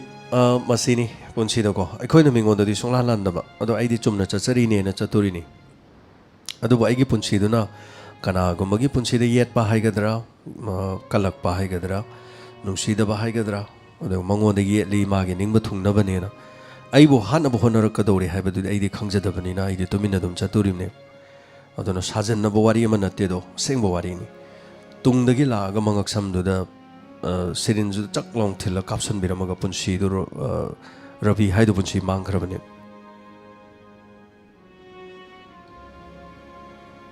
ꯕꯤꯖꯦꯇꯥ ꯗꯦꯕꯤ ꯃꯤꯁꯨ ꯌꯥꯝꯗꯦ ꯉꯔꯥꯡꯁꯨ ꯉꯁꯤꯁꯨ ꯕꯤꯖꯦꯇꯥ ꯂꯥꯏꯐꯁꯤ ꯂꯥꯛꯑꯦ ꯍꯥꯏꯕ ꯈꯪꯗ꯭ꯔꯦ ꯃꯌꯥꯝ ꯄꯨꯝꯅꯃꯛꯅ ꯑꯗꯨꯅ ꯃꯤ 100 ꯃꯨꯛꯇꯤ ꯈꯔ ꯍꯩꯁꯤꯡꯅ ꯑꯗꯨꯝ ꯂꯩꯔꯝꯅꯤ ꯇꯛ ꯇꯛ ꯑꯗꯨꯝ ꯆꯪꯕ ꯈꯔ ꯑꯃꯅ ꯂꯥꯏꯐ ꯂꯥꯛꯇꯦ ꯍꯥꯏꯗꯅ ꯍꯧꯖꯤꯛ ꯈꯛꯇ ꯆꯪꯕꯤꯔꯛꯄꯁꯨ ꯃꯌꯥꯝ ꯌꯥꯎꯔꯤ ꯑꯗꯨꯕꯨ ꯊꯧꯔꯝꯁꯤ ꯂꯣꯏꯈ꯭ꯔꯒꯁꯨ ꯁꯣꯏꯗꯅ ꯆꯤꯡꯈꯠꯂꯒ ꯇꯥꯕꯤꯒꯅꯤ ꯔꯟꯖꯤꯠ ꯁꯤꯡ ꯑꯩꯈꯣꯏ ꯃꯅꯤꯄꯨꯔꯗ ꯊꯣꯛꯄ ꯊꯧꯗꯣꯛꯁꯨ ꯁꯟꯗꯣꯛꯄꯤꯔꯣꯅ ꯔꯟꯖꯤꯠ ꯁꯤꯡ ꯃꯗꯨ ꯃꯇꯪꯗꯤ ꯑꯌꯥꯕ ꯂꯩꯇꯦ ꯑꯩꯈꯣꯏꯒꯤ ꯃꯅꯤꯄꯨꯔꯗ ꯊꯣꯛꯄꯁꯦ ꯑꯩꯈꯣꯏꯅ ꯁꯟꯗꯣꯛꯄꯒꯤ ꯑꯌꯥꯕ ꯂꯩꯇꯦ ꯑꯗꯨ ꯀꯔꯤꯒꯨꯝꯕ ꯋꯦꯕꯁꯥꯏꯠꯇ ꯌꯥꯎꯔꯕ ꯑꯗꯨꯒ ꯏꯪꯂꯤꯁꯅ ꯋꯦꯕꯁꯥꯏꯠꯇ ꯀꯅꯥꯒꯨꯝꯕ ꯃꯗꯨꯒꯤ ꯊꯤꯖꯟ ꯈꯣꯠꯆꯟꯕ ꯃꯔꯤ ꯂꯩꯅꯕꯁꯤꯡꯗꯨ ꯆꯥꯔꯖ ꯁꯤꯠ ꯐꯣꯡꯂꯕ ꯑꯗꯨꯒ ꯃꯗꯨꯒꯤ ꯋꯥꯐꯝꯁꯤꯡꯗꯨ ꯂꯩꯔꯒꯗꯤ ꯑꯩꯈꯣꯏꯅ ꯑꯔꯊ ꯍꯟꯗꯣꯛꯑꯒ ꯅꯠꯇ꯭ꯔꯒ ꯃꯩꯇꯩꯂꯣꯟꯗ ꯏꯔꯒꯁꯨ ꯆꯦꯐꯣꯡꯗ ꯅꯠꯇ꯭ꯔꯒ ꯑꯩꯈꯣꯏ ꯆꯞ ꯆꯥꯕ ꯑꯦꯛꯖꯦꯛ ꯃꯗꯨꯒꯤ ꯔꯤꯛꯁ ꯂꯧꯕ ꯉꯝꯕ ꯑꯃꯅ ꯐꯣꯡꯂꯕ ꯑꯗꯨ ꯑꯣꯏꯔꯕꯗꯤ ꯑꯩꯈꯣꯏꯅ ꯍꯥꯏꯕ ꯌꯥꯏ ꯑꯗꯨ ꯅꯠꯇꯅ ꯑꯩꯈꯣꯏꯅ ꯍꯥꯏꯔꯨꯕ ꯌꯥꯗꯦ ꯂꯤꯔꯨꯕ ꯌꯥꯗꯦ ꯑꯗꯨꯕꯨ ꯑꯩꯈꯣꯏꯒꯤ ꯑꯅꯧꯕ ꯊꯣꯛꯄ ꯊꯧꯗꯣꯛꯁꯤꯡꯗꯤ ꯈꯕꯔꯗ ꯌꯥꯎꯔꯛꯄꯁꯤꯡꯗꯨꯗꯤ ꯑꯩꯈꯣꯏꯅ ꯑꯩꯈꯣꯏꯒꯤ ꯈꯕꯔ ꯄꯥꯕꯒꯤ ꯊꯧꯔꯝꯗꯨꯗ ꯁꯤꯗ ꯁꯤ ꯊꯣꯛꯈ꯭ꯔꯦ ꯁꯤꯗ ꯁꯤ ꯊꯣꯛꯈ꯭ꯔꯦ ꯍꯥꯏꯗꯅ ꯆꯞ ꯆꯥꯅ ꯃꯇꯝꯗꯨꯗ ꯃꯤꯌꯥꯝꯗ ꯑꯗꯨꯝ ꯄꯥꯊꯣꯛꯆꯩ ꯑꯗꯨꯒ ꯃꯗꯨꯒꯤꯗꯃꯛ ꯁꯦꯝꯕ ꯊꯧꯔꯝ ꯁꯦꯝꯕꯒꯤ ꯑꯌꯥꯕꯗꯨ ꯑꯩꯈꯣꯏꯗ ꯄꯤꯗꯦ ꯃꯁꯤꯒꯤ ꯊꯕꯛꯁꯦ ꯈꯤꯇꯪ ꯂꯨꯏ ꯑꯗꯣ ꯑꯩꯅ ꯄꯥꯖꯔꯤꯕꯁꯤꯡꯁꯤꯗꯤ ꯋꯦꯕꯁꯥꯏꯠꯇ ꯂꯣꯏꯅ ꯌꯥꯎꯏ ꯑꯗꯨꯅ ꯑꯩꯅ ꯊꯑꯣꯏꯅ ꯃꯤꯒꯤ ꯀꯣꯏꯊꯤ ꯊꯤꯕ ꯅꯠꯇꯦ ꯐꯣꯡꯕꯁꯤꯡꯗꯣ ꯃꯗꯨꯒꯤ ꯔꯤꯛꯁꯇꯣ ꯑꯗꯨꯝ ꯑꯩꯅ ꯄꯥꯊꯣꯛꯆꯔꯤꯁꯤꯗꯤ ꯁꯤꯗ ꯌꯥꯎꯔꯤꯁꯤꯗꯤ ꯍꯥꯏꯗꯅ ꯑꯩꯅ ꯈꯨꯠ ꯊꯤꯟꯗꯣꯔꯤꯕꯅꯤ ꯃꯅꯤꯄꯨꯔꯒꯤ ꯑꯩꯅ ꯂꯤꯔꯨꯀꯥꯟꯗ ꯁꯤꯗ ꯌꯥꯎꯔꯤꯁꯤꯗꯤ ꯍꯥꯏꯗꯅ ꯈꯨꯠ ꯊꯤꯟꯕ ꯌꯥꯗꯦ ꯊꯤꯟꯐꯝꯗꯨ ꯂꯩꯇꯕ ꯑꯗꯨ ꯑꯣꯏꯔꯗꯤ ꯏꯃꯨꯡ ꯃꯅꯨꯡꯅ ꯑꯩꯉꯣꯟꯗ ꯑꯩꯒꯤ ꯏꯊꯛꯇ ꯀꯦꯁ ꯇꯧꯔꯛꯂꯕꯗꯤ ꯑꯩ ꯑꯗꯨꯝ ꯖꯦꯜ ꯆꯪ ꯇꯥꯕꯅꯤ ꯈꯔ ꯂꯨꯏꯌꯦ ꯁꯤꯒꯨꯝꯕꯁꯦ ꯑꯗꯨꯒ ꯊꯥꯒꯠꯆꯔꯤ ꯍꯥꯏꯕꯤꯔꯛꯄꯗꯨꯒꯤꯗꯃꯛꯇꯗ ꯑꯩ ꯃꯃꯥꯡꯗ ꯃꯅꯤꯄꯨꯔꯗ ꯊꯣꯛꯄ ꯊꯧꯗꯣꯛ ꯀꯦꯁ 8 ꯑꯩ ꯂꯤꯖꯈ꯭ꯔꯦ ꯃꯔꯛꯇ ꯑꯗꯣ ꯌꯥꯝ ꯑꯋꯥꯕ ꯌꯥꯝꯅ ꯇꯥꯒꯦ ꯇꯧꯈꯤ ꯁꯥꯔꯟꯖꯤꯠ ꯑꯗꯨꯅ ꯈꯔ ꯂꯩ ꯁꯤꯒꯨꯝꯕꯁꯦ ꯗꯨꯁ ꯑꯦꯟ ꯗꯣꯟꯠ ꯍꯥꯏꯗꯅ ꯈꯔꯁꯨ ꯂꯩ ꯔꯦꯗꯤꯑꯣꯁꯤꯒꯤ ꯑꯣꯏꯅ ꯌꯥꯝꯅ ꯃꯅꯤꯡ ꯇꯝꯕ ꯑꯗꯨꯒꯨꯝꯕꯒꯤ ꯑꯣꯏꯗꯦ ꯑꯦꯂꯤꯁ ꯄꯦꯅꯥꯎ ꯊꯥꯒꯠꯆꯔꯤ ꯑꯣꯟꯊꯣꯛꯄ ꯃꯪ ꯍꯥꯏꯕꯗꯨꯅꯤ ꯑꯅ ꯃꯪꯗ ꯖꯦꯜ ꯌꯧꯏ ꯍꯥꯏꯗꯨꯅꯤ ꯅꯨꯄꯥꯗꯣ ꯆꯨꯝꯕꯅꯤ ꯔꯟꯖꯅꯥ ꯍꯤꯖꯝ ꯁꯔ ꯃꯪꯁꯤꯁꯨ ꯑꯗꯨꯝꯅ ꯆꯥꯅꯕꯗꯤ ꯑꯗꯨꯝ ꯌꯥꯎꯕ ꯖꯥꯠꯅꯤ ꯌꯦꯁ ꯊꯥꯒꯠꯆꯩ ꯍꯥꯏꯕꯤꯔꯛꯄꯁꯤꯁꯨ ꯋꯥꯈꯜꯒꯤ ꯃꯈꯥ ꯄꯣꯜꯂꯤ ꯑꯐꯕ ꯈꯜꯂꯗꯤ ꯑꯐꯕ ꯃꯪꯕ ꯇꯥꯕꯅꯤ ꯑꯩꯅ ꯐꯠꯇꯅ ꯈꯜꯂꯗꯤ ꯐꯠꯇꯅ ꯃꯪꯂꯛꯀꯅꯤ ꯐꯠꯇꯅ ꯃꯪꯂꯗꯤ ꯐꯠꯇꯅ ꯊꯣꯛꯂꯤꯕ ꯊꯧꯗꯣꯛꯇꯣ ꯊꯣꯛꯇꯕꯁꯨ ꯌꯥꯏ ꯃꯁꯤꯅꯤ ꯂꯪꯗꯥꯏꯕꯤ ꯍꯤꯖꯝ ꯃꯤ ꯍꯥꯠꯄꯒꯤ ꯋꯥꯔꯤꯁꯦ ꯑꯊꯦꯡꯕꯗ ꯇꯥꯕꯗ ꯍꯥꯟꯅꯗꯤ ꯌꯥꯝꯅ ꯀꯤꯔꯝꯃꯤ ꯍꯧꯖꯤꯛꯇꯤ ꯇꯥꯍꯧꯗ꯭ꯔꯕꯗꯤꯅ ꯇꯥꯛꯄꯤꯔꯛꯏ ꯂꯪꯗꯥꯏꯕꯤꯒꯤ ꯋꯥꯍꯩꯕꯁꯤ ꯑꯌꯥꯝꯕ ꯃꯇꯝꯗ ꯂꯣꯏꯗꯅ ꯈꯪꯇꯞꯇ ꯌꯥꯝꯅ ꯗꯣꯠꯇ ꯌꯥꯝ ꯇꯣꯛꯏ ꯑꯗꯨꯕꯨ ꯊꯥꯒꯠꯆꯔꯤ ꯂꯪꯗꯥꯏꯕꯤ ꯍꯥꯏꯕꯤꯔꯛꯄ ꯃꯁꯤꯅꯤ ꯍꯥꯟꯅ ꯌꯥꯝ ꯀꯤꯔꯝꯕꯗꯣ ꯍꯧꯖꯤꯛ ꯀꯤꯕ ꯐꯈ꯭ꯔꯦꯅ ꯍꯥꯏꯕꯤꯔꯛꯄꯗꯨꯃ ꯅꯨꯡꯉꯥꯏꯖꯩ ꯃꯔꯝꯗꯤ ꯋꯥꯈꯜ ꯆꯥꯎꯊꯣꯛꯄꯗꯣ ꯃꯗꯨꯃ ꯎꯃꯥꯔꯥꯅꯤ ꯃꯌꯦꯡꯂꯝꯕꯝ ꯊꯥꯒꯠꯆꯔꯤ ꯕꯣꯖꯦꯟꯗ꯭ꯔꯣ ꯆꯅꯝꯕꯝ ꯊꯥꯒꯠꯆꯔꯤ ꯑꯗꯨꯒ ꯑꯩꯈꯣꯏꯅ ꯍꯣꯠꯅꯖꯕ ꯈꯔꯁꯤꯗ ꯊꯦꯡꯛꯁ ꯐꯣꯔ ꯍꯥꯔꯠ ꯂꯦꯕꯔꯅ ꯇꯥꯛꯄꯤꯔꯛꯏ ꯍꯣꯠꯅꯖꯕꯁꯤꯒꯤ ꯃꯁꯤꯡ ꯊꯥꯕꯤꯔꯛꯄꯁꯤꯒꯤꯗꯃꯛ ꯑꯗꯨꯒ ꯃꯦꯂꯣꯗꯤ ꯁꯔꯃ ꯅꯨꯄꯥꯁꯦ ꯗꯤꯁꯑꯣꯔꯗꯔ ꯃꯔꯝ ꯑꯣꯏꯗꯕ ꯃꯥꯜꯂꯤ ꯌꯦꯁ ꯔꯣꯕꯤꯟꯗ꯭ꯔꯣ ꯈꯥꯏꯗꯦꯝ ꯑꯃꯨꯛ ꯆꯤꯡꯈꯠꯂꯒ ꯇꯥꯗꯣꯏꯁꯤ ꯀꯃꯥꯏ ꯇꯥꯗꯣꯏꯅꯣꯅ ꯇꯥꯛꯄꯤꯔꯛꯏ ꯇꯥꯏꯝꯂꯥꯏꯟꯗꯣ ꯑꯗꯨꯝ ꯍꯧꯖꯤꯛ ꯂꯥꯏꯚꯀꯤ ꯑꯉꯥꯡꯕ ꯑꯃ ꯆꯠꯂꯤꯗꯣ ꯂꯥꯏꯚ ꯊꯥꯕꯒꯤ ꯃꯈꯥꯗ ꯑꯉꯥꯡꯕꯗꯨ ꯈꯨꯗꯣꯝꯕꯤꯅ ꯄꯥꯏꯕꯤꯔꯣ ꯆꯤꯡꯈꯠꯂꯒ ꯃꯀꯣꯛꯇꯨꯗ ꯊꯝꯕꯤꯔꯣ ꯑꯗꯨꯒ ꯑꯗꯨꯝ ꯄ꯭ꯂꯦ ꯇꯧꯕꯤꯌꯣ ꯑꯗꯨꯝ ꯌꯥꯕꯅꯤ ꯑꯗꯨꯃꯥꯏꯅꯁꯨ ꯑꯗꯨꯝ ꯌꯥꯕ ꯌꯥꯎꯏ Ibemal Devi Thagachari late night story tabadi yam nungaijai adubu angakpa amasu fawi chumani Romola Seram Oinam Jackson Naubi Khundrakpam Rafik Mangalaichom Kamala Ponsiba Rafik ngasidi mangda lakpan nungsibi hariba wari se tabadi yam nangakpa faujai Mangda Hiram Bawadubu Taibang da Tabak Wing Pang Tokpase, Angak Patodok Ni Natapire. Rafik Mamangda Aina crime reports the Masu Liza ground. Mamana Bama Marimata, cousin Namana Halaga Gohamanung the Tadei, Natoranga Gohamanung the Ibulo Kotiu, Imai Pade Siriam, the Hayo Herga, Magi Mangda Dumla, Giri Takpado. Adugi matung dagi aseng ba police na khangkar mahana hat pe yaw ba adum ba chena ki bagi masu lai kreko adubu mangsi oloi sum da basu nati adubu loina chumena hai basu yade hai taren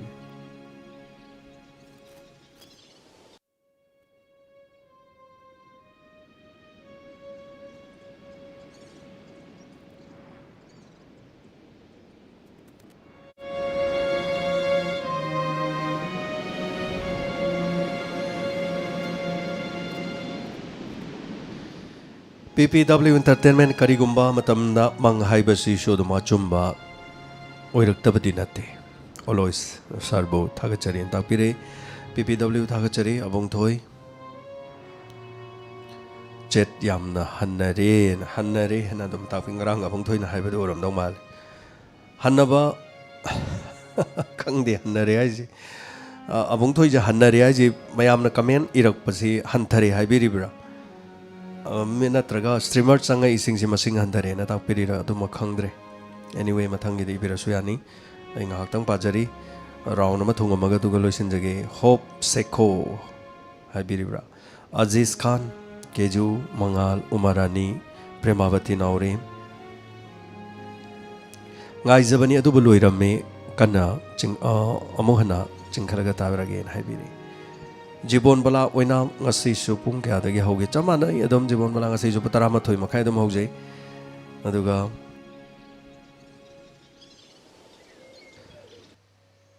Dolly Melody Sarma Ahibam Sebastian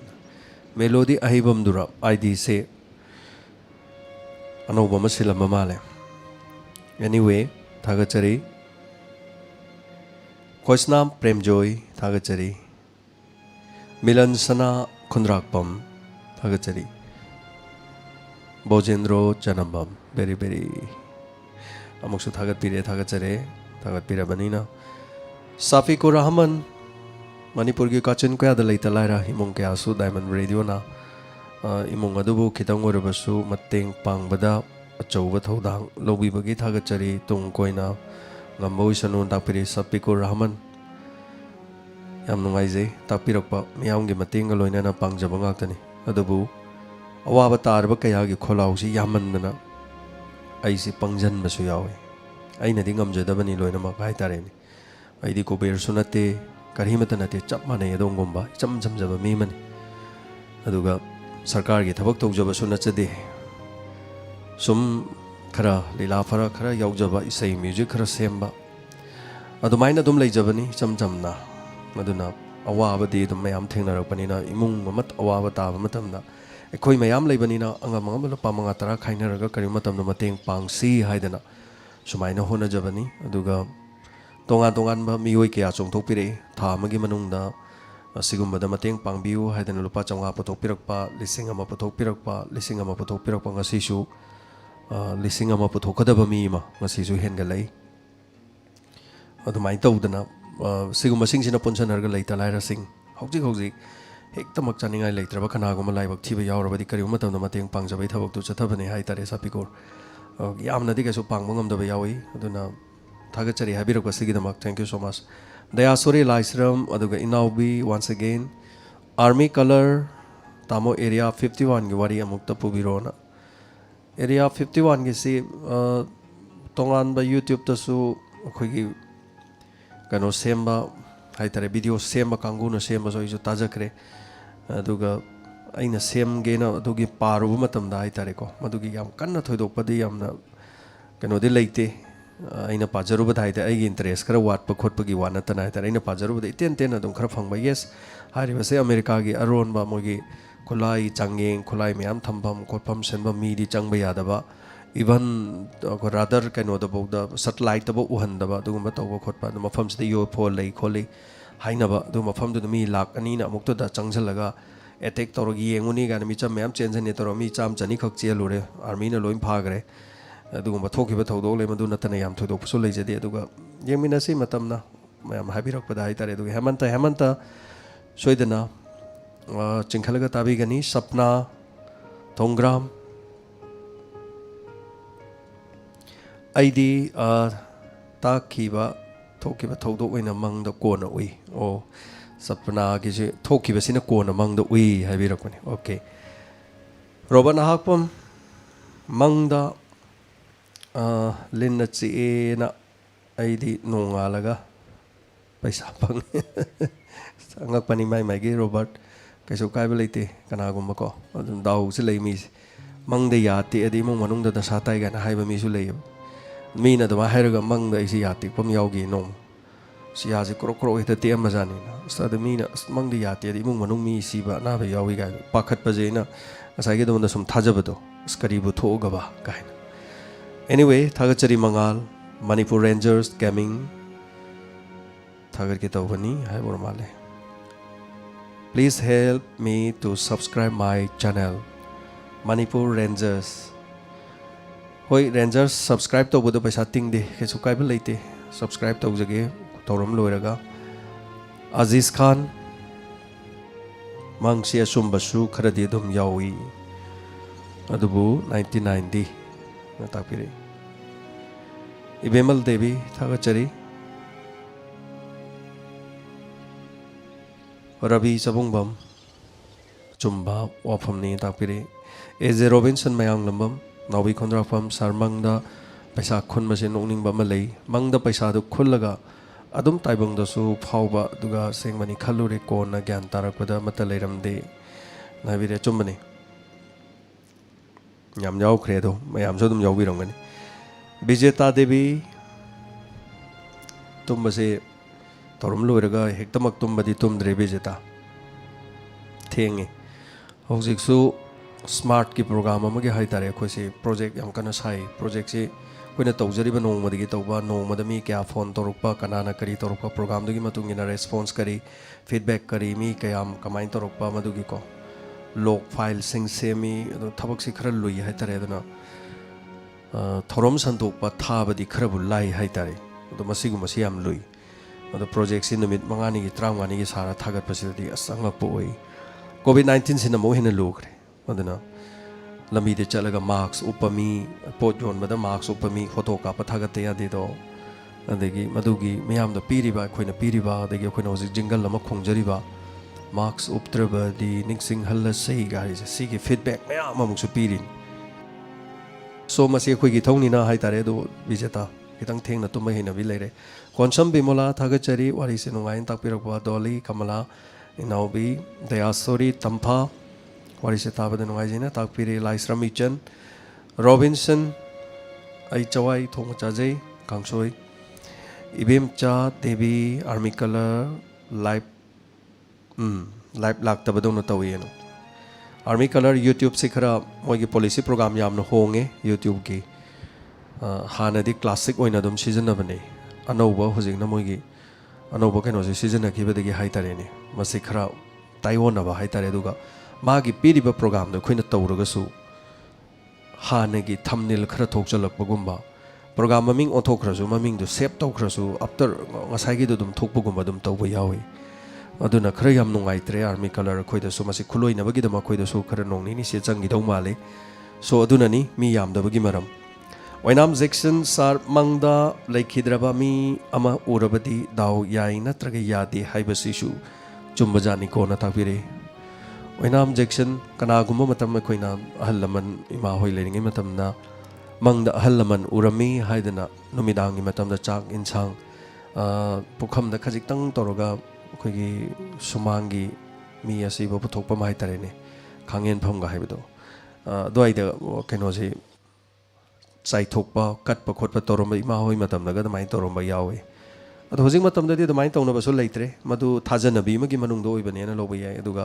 मंगदो उरमदि फत्ते हाइनबसु दुम यावी अदुगा फत्ते हाइरगसु हाइतरे लेखिद्रबा इमा अमदि पापुंग हाइतरे एगी इमा बाबा निमंग लेत्रे गरिगुम मतमदा मंगदगा इमा अमदि बाबा उबा याम यावे सुम निंगसिंगबा मांगोन फोटो थेटपने युमदगी थोलकपदा फोटो द येंगबा दगी चंगकपदा फोटो द येंगबा अदन माइनी येंखिबदुना मंगदगासु दुम उबसे यावे अदुगा मंगदो उबदुदा लेखिद्रे हाइबसे खंगदबा असेंगबा ओइबा मानबा याम यावे अदु उरगा मदु उनिंगदबा लेते आइदि करे हाइतरेको लेत्रबनिना असेंगबा सक्तमदो फोटो दो उरगा हिंगलिंगेगी माइथोंग उबगा निंगसिंगबबुदि मंगदो उबदो मदुना करी हाइगे हाइतारा असेंगबा उबदोना तौई हाइतारे अदुना मंगदो उरगा फत्ते हाइरगदि मीगिदि खंगद्रे आइगिदि थोइना मदु फत्तेना हाइजनिंगदे हाइतारे थागचरी हाबिरिबसगिदमा दयासोरी Rafiq अबुंगो Morang them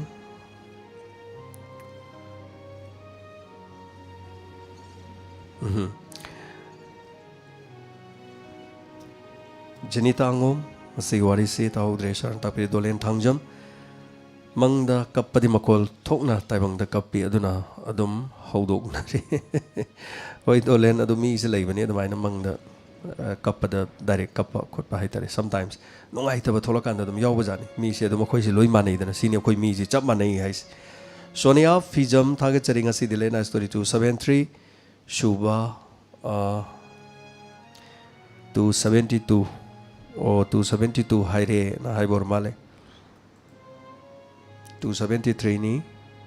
aduga chinna haibada 270 kano haigrabra o ibada oramgani ibada 272 ni igiba aduga kano screen na 273 iba sibudi irai laibo wan kano da dum semdoga dum yai haitare ko irai laina अदुगा screen दा दुम थोकी बोरगदी मदु दुम Louis अदो हाइबिरक पसिगी दम थागचरी सोनिया फिजम अदम यावे खोचे मी ओइ बनिना सोइगनो हाइबा सिंगमदे अमरनिंग थौजम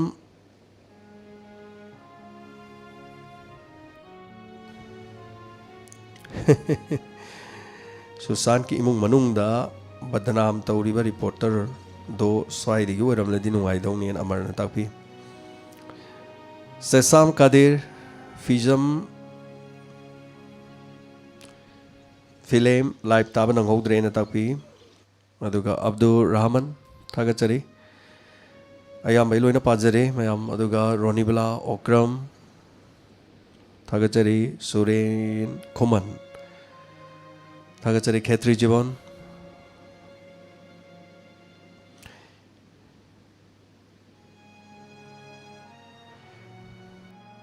खेत्री जीवन करी हाइबिरी नो खंगद्रे रोनिबला ओक्रम थागचरी कोइना थोकपा ngमदबा लेट नाइट स्टोरी ना रोनिबला हानदि हम याउबिरमनि हंदक्ति याउखिद्रे अदुबु थेंगसु थेंगना असि चंबिरक रोनिबला थागचरी थोकसम जेनेमिक्स इसा नुंगाइतेना ताकपिबा हक्चांग नाबा फाबिरो नुंगाइबिरो नाबिगनु लिंथोय खुंजमयुम कमेंट से पिफम खंगद्रे यामंदना हाइनिंगाइ लेतना थागचरी न ताकपिरे थागचरी लिंथोय दयासोरी लाइसरम उमारानी प्रोग्राम दगी कमेंट पाबने न सांगे न हाइबसु यावरिनी अदु थोरम सेगी दे खोइगिदि करि हाइतरेको सुम चनबीसु ओइबनिना अदुगा मयामगे से पाबी पाबीदे हाइबसु दुम लैरिबनिदो अदु एनीवे थागचरी मयाम पुनमक थोरम सिद सरुग याबिरिबा हिब्जु रहमान जीवन खेत्री we are stand back for Diamond Radio natakpiri thank you so much Romala Seram Rocky Thaudam Gomin Kuman Inaubi Elis Benau Panchamani Laima Dayasori Ranjana Hizam Sesam Kadir Toy Herojit Aziz Ronibla once again Govind Kuman Robert Inawi Ranibla Sonia Fizem Aigi Mangda Baba se ngauba fina kopena tawre aduga nongalaga babado BP stock tawraga leite magi मदुगी मंगदो थोकपदु चुम्मेना ताकपिरे Sonia होय नुंगाइतब Duguma थौदोंग हाइतारेको मंगद ngasi yam nungaiti munggi mi mapan thongono hari mung manung da fataba thodok thokpagi wafam lei Imran Khan thagachari support to biba wahi haibirak pasigi damak adongi mamal yamna bo hai Netrajit posangbam thagachari amamuk download to biya da yawi karigino takpire Netrajit madu thoidokpadi khoidadi karisu leijadi download to badi dum yai thoidokpadi yadaba kariguma yauragadi number da haibiro khoida download tawba yadana banatraga amadugi semna na yahanabagi haitare du makarimta leijade internet kumagi khudong chada banatraga nungai taba matang oiramasu yai haijaba tare ni adugum oiramasu anyway thagachari pungama chap chajare pajari ba Victor Viper Saviko Rahman Oinam Jackson Umarani Rita Hizam yamno nungai jai mayam panamak support to biba Bobby Maitai Thagachari Elija Devi, Dinesh Kumar, Thagachari, what is the Sungchan Hekchanadi Agidi, Mangi, Chanadi na Tapiri Hoi, Madum Yawajani, Madu Thaibema, Rukmani, Imran Khan, like Sang Tim Mahendra, Yamno Nungaire, Manipuri, Wariso Apio, Wainam Hemapati, Thagachari Joy Chandra. Thorom lotion jage mayam pano mak katheng bada lebiriba aduga YouTube ke sisu karino mana low chakri tauri se kodak tami amda notification thon daba aduga tay tay sisu ko ju kharab thorom loi gerga so hai tare matek thagalaga som yengjage thagachari hana thagachari Rosni Kumar sir I appreciate you and your staff always netakpire thagachari mayam panamak tek takaidana leibiu soingam yaudaba nungai bamang mangbiu aduga phattaba mang labadi taibang da phattaba mang do thok taba oibiu aduga yariba makai mang dana tumbiu mang bahaibase tumdabani hainei aduna mang dana pung ani khak ahum khak manga khak tummada yamna nungai na potharga tumbiu haibo wafam se haijege ngasigi damakta di thorom loishin jabagi ayabadu logjari hayeng su case ama puraga Pongpam asida soidanamaki lakpangamoijage kariguma matamna adumna late night story tabigedabu oirabadi Diamond Radio YouTube ta Diamond Radio Live haina nambiu aduga search tawbiu aduga search tawbaduda late night story natra crime reports tharaktrabasu thoklibaduda kariguma makhada live thaba Diamond gi thumbnail ama yaurabadi maduda changbiraga soidanamaki late night story tabiu haina haijage amuka hana tabiriba singbu James Haigurjamna Thorom lotion jabagi ayaba logjarga tabiriba singbo khurumjari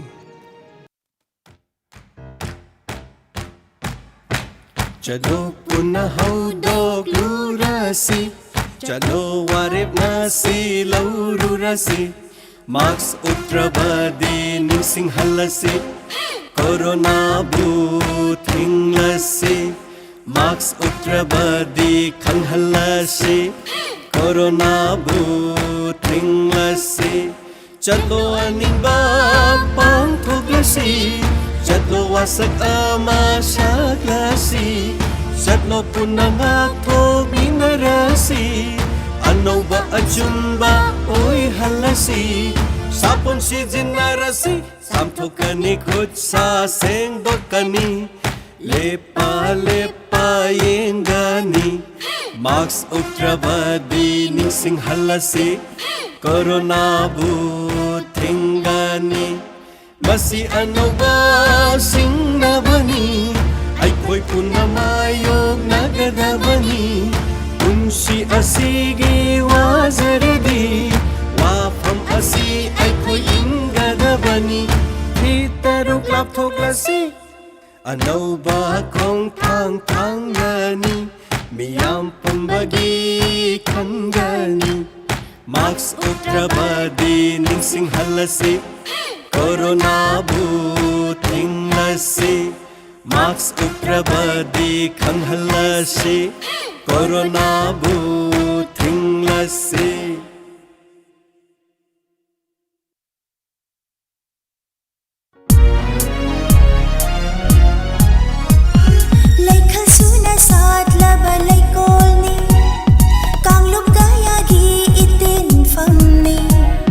Kena balai traba hak canggih Hawaii ni daima